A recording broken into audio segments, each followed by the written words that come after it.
Sleep is always there for my poverty meal, it's free.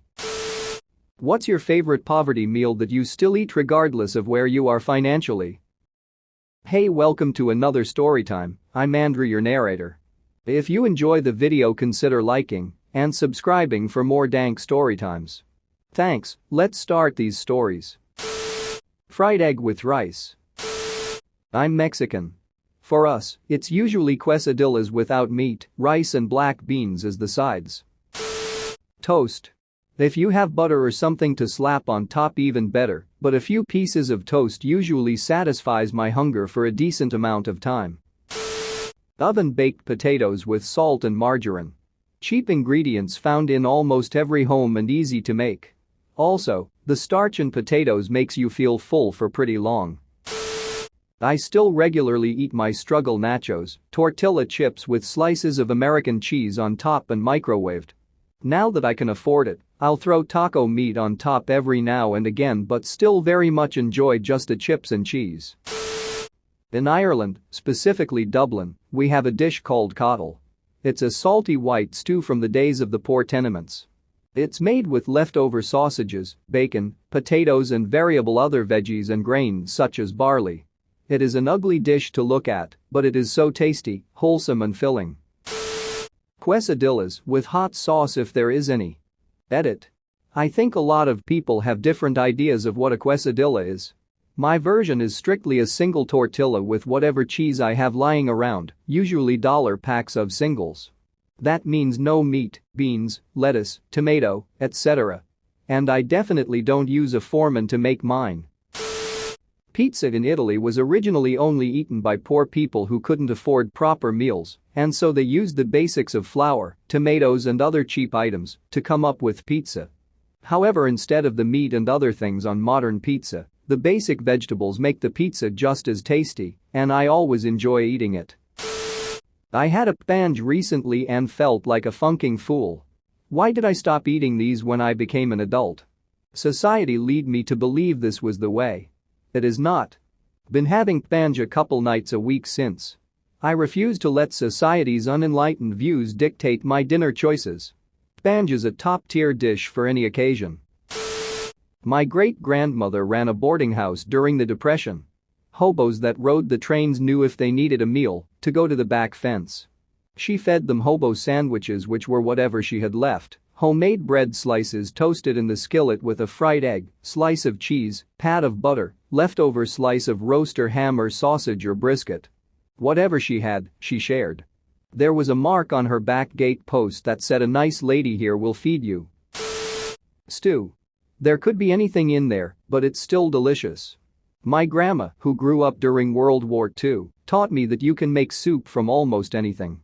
At least once a week I just throw a bunch of scrap veggies, leftover meat, rice, and whatever other random bits are left over from the week's meals into a pot with some stock, boil it all together and bam.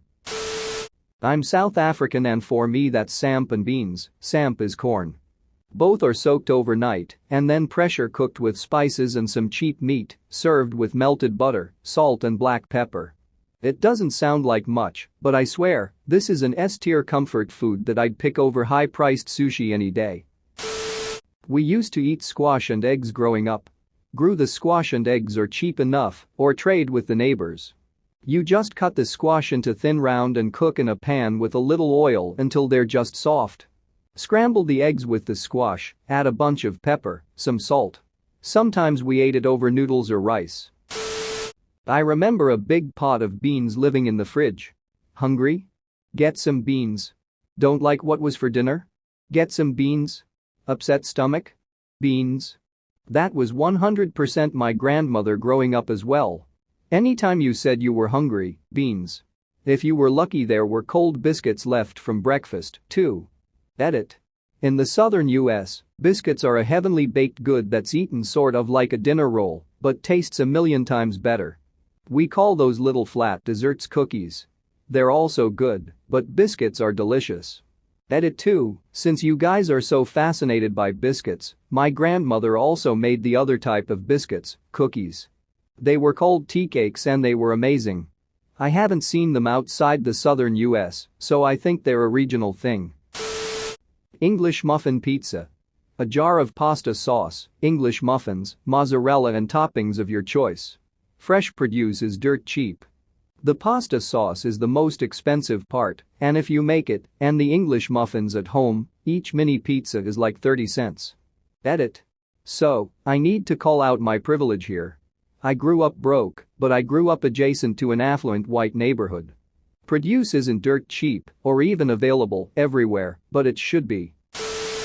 Grew up poor, but my mom sure knew how to stretch a dollar.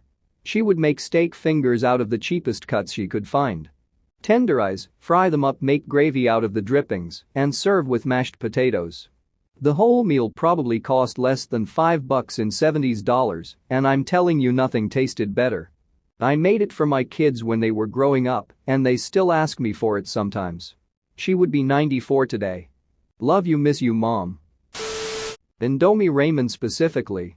If you haven't heard of it, you're missing out. It was so popular in Nigeria it practically replaced the world noodle, despite Indomie being an Indonesian product, 11,688 kilometers away. I brought it to an international summer camp in Finland, where all the delegates from other countries pretty much lapped up the serving tray like dogs. Edit. My highest voted comment is now about Indomie. The cult elders are pleased. Grilled cheese is my go-to. Grilled cheese is great pretending to be bogey food too.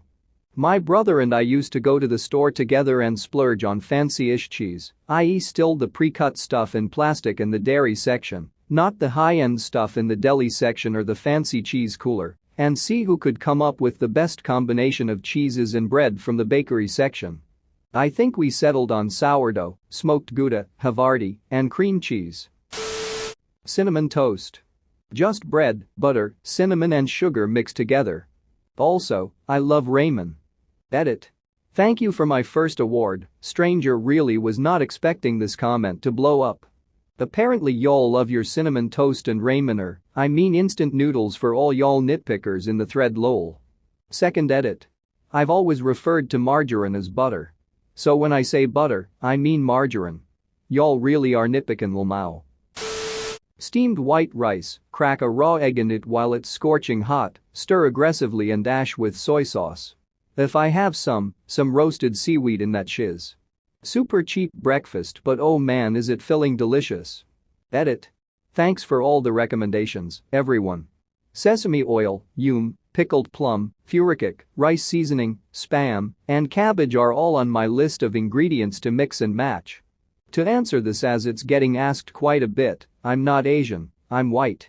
I do very much enjoy cooking, especially Southeast Asian dishes.